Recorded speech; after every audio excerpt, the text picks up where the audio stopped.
Live news, खबर तो पक्की है। इस प्रकार से लखिंदर पासवान जी को एक दलित होने के कारण आज विधानसभा से निकाल दिया गया 2 दिनों के लिए। उसकी जितनी भर्त्सना की जाए उतनी कम है। और जिस विधायक ने, चूंकि वह सत्तारूढ़ गठबंधन का विधायक है और उसने असंसदीय भाषा नहीं शब्द किया, उन्होंने बाकायदा गाली दी। और एक दलित को इसलिए दिया गया क्योंकि वह सेविका और सहायिका की बात कर रहा था। और जिन लोगों ने सेविका सहायिका के साथ बिहार में वादा किया था कि हम आप लोगों को नौकरी पे रखेंगे, पेंशन दिलाएंगे, उस तरह के तत्व जिन्होंने, जो आदतन असामाजिक तत्व हैं, उन्होंने किया। हमने देखा विधानसभा में बाकायदा मारपीट हुई थी। और उसके बावजूद भी जब विजय सिन्हा जी अध्यक्ष थे तो हम लोगों ने एक कमेटी बनाया था, मतलब विधानसभा में कमेटी बनी थी। कमेटी के अपने प्रोसेस हुए थे, 6 महीने तक उसकी जांच हुई थी। और उस जांच पर कार्रवाई नहीं करते हैं, लेकिन केवल एक, चूंकि राजद में एक खास समाज के लोग अब सत्ता में इतने मगरूर हो गए हैं कि अनुसूचित जाति का अपमान करना वो अपना हक समझते हैं। और इसी कारण से आज लखिंदर पासवान जी के साथ 2 दिनों के लिए निष्कासित किया गया है। दूसरा, पूरा बिहार तेजस्वी यादव जी का रुदाली देख रहा है 2 दिन से। मेरा सीधे तेजस्वी यादव जी से प्रश्न है कि आप यह क्यों नहीं बोलते हैं कि हमने किसी को भी नौकरी के बदले जमीन नहीं लिखवाया, हमने किसी से भी शॉपिंग मॉल, होटल के जमीन देने के बदले नहीं दिया। मुद्दा रेड छापा भाई बहन नहीं है, मुद्दा यह है कि आपने भ्रष्टाचार किया है कि नहीं किया है। आप कहते हैं कि मेरी न्यू फ्रेंड्स कॉलोनी में पहले की जमीन है, 4 लाख में न्यू फ्रेंड्स कॉलोनी में जमीन शायद 1947 में मिलती होगी, और आप 50 करोड़ और 150 करोड़ की संपत्ति को 4 लाख रुपए में खरीद लेते हैं। और यह दिखाते हैं कि हमारा 4 लाख रुपए में, जहां पे न्यू फ्रेंड्स कॉलोनी में किसी को किराए पर 3 बेडरूम फ्लैट नहीं मिल सकता है, 4 लाख रुपए में वहां आप 4 मंजिला मकान करते हैं। तो बिहार के युवाओं को यही बता दीजिए आप कि कैसे न्यू फ्रेंड्स कॉलोनी में 4 लाख रुपए में 4 मंजिला मकान लिया जाए। 40 से 50 लाख रुपए महीना तो किराया आने लगेगा लोगों को। तो मेरा स्पष्ट मानना है कि तेजस्वी यादव जी को अपने पिताजी और अपने द्वारा किए गए भ्रष्टाचार के लिए बिहार की जनता से माफी मांगनी चाहिए। और उनको बताना चाहिए कि ये सब जो घोटाला किया गया, यह पैसा उन बेचारों को क्यों नहीं लौटाया जा रहा। जो बेचारे 4th ग्रेड के मजदूर थे, जिनको आपने रेलवे की नौकरी के नाम पे दिया है, आज भी उसकी जमीन वापस कर दीजिए। किसने आपको मना किया है? आपका बेचारा जिंदगी भर आपके यहाँ गोपालगंज में जो गाय दुआ है, उसकी जमीन उसको वापस करने में आपको क्या दिक्कत है?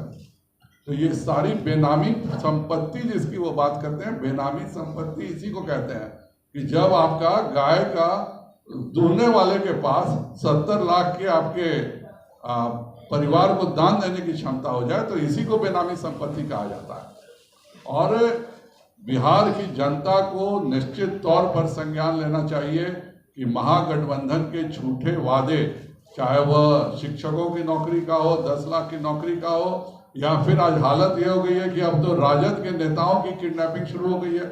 आज सुबह जिस प्रकार से सुनील राय को उसके घर से उठा के अपहरण किया गया है, तो यहाँ तो राजद के नेता भी आज इस सरकार में सुरक्षित नहीं है।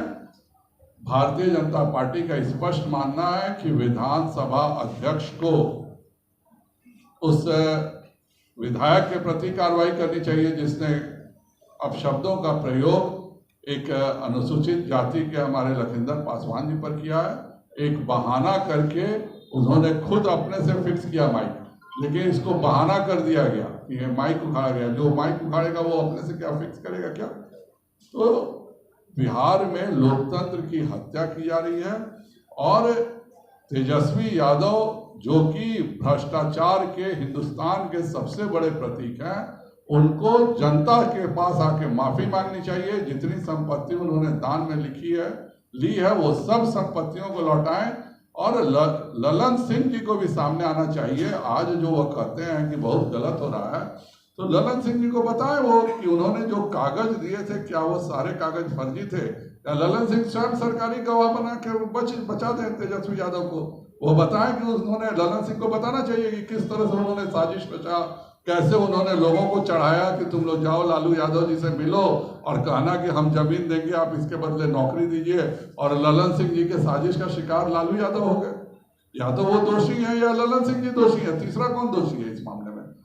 तो भारतीय जनता पार्टी बिहार की जनता से अनुरोध करती है कि इन भ्रष्टाचारियों को सबक सिखाना बिहार की जनता का काम है, और निश्चित तौर पर जो आदतन भ्रष्टाचारी हो, चारा घोटाला के 3 बार जेल जाने के बाद भी आज भी जो लड़का घोटाले कर रहा हो, उसको बिहार की जनता कभी माफ नहीं करेगी। तेजस्वी यादव को त्यागपत्र देना चाहिए। चलिए ठीक है, वह तो बता देना, वह बताएं कि उन्होंने जो जमीन 4 लाख में लिखवाई है उसका फॉर्मूला बिहार की जनता को दे दें, या क्या 4 मंजिला मकान फ्रेंड्स कॉलोनी में आपकी कंपनी का है कि नहीं, यह तो एक शब्द नहीं बोले। आप सब ने जब प्रश्न पूछा तो उनको बताना चाहिए था कि नहीं ये झूठ है, न्यू फ्रेंड्स कॉलोनी में मेरा कोई मकान नहीं है, उस पर एक शब्द नहीं बोलते हैं। 4 लाख में 4 मंजिला मकान न्यू फ्रेंड्स कॉलोनी में मैंने लिखवाया है कि नहीं वो बताएं। वो कहते हैं 10 साल पहले लिखवाया, 10 साल पहले के रेल घोटाला ही 2005 से 9 में हुआ था, तो उस समय का जो जमा किया हुआ पैसा है वह आज सामने आ रहा है। इतने दिन तक क्यों उन्होंने छुपा के रखा था? क्यों नहीं जनता को बताया था कि भाई मेरे पास 4 मंजिला मकान है? किसी के पास भी मकान होना कोई शर्म की बात तो नहीं होती है, लेकिन आपने अपने इलेक्शन में क्यों नहीं लिखा कि मेरे पास 4 मंजिला मकान है न्यू फ्रेंड्स कॉलोनी में? तो सारे घोटाले तेजस्वी यादव और उनका परिवार कर रहा है, और सजा भी ये लोग निश्चित तौर पे भुगतेंगे।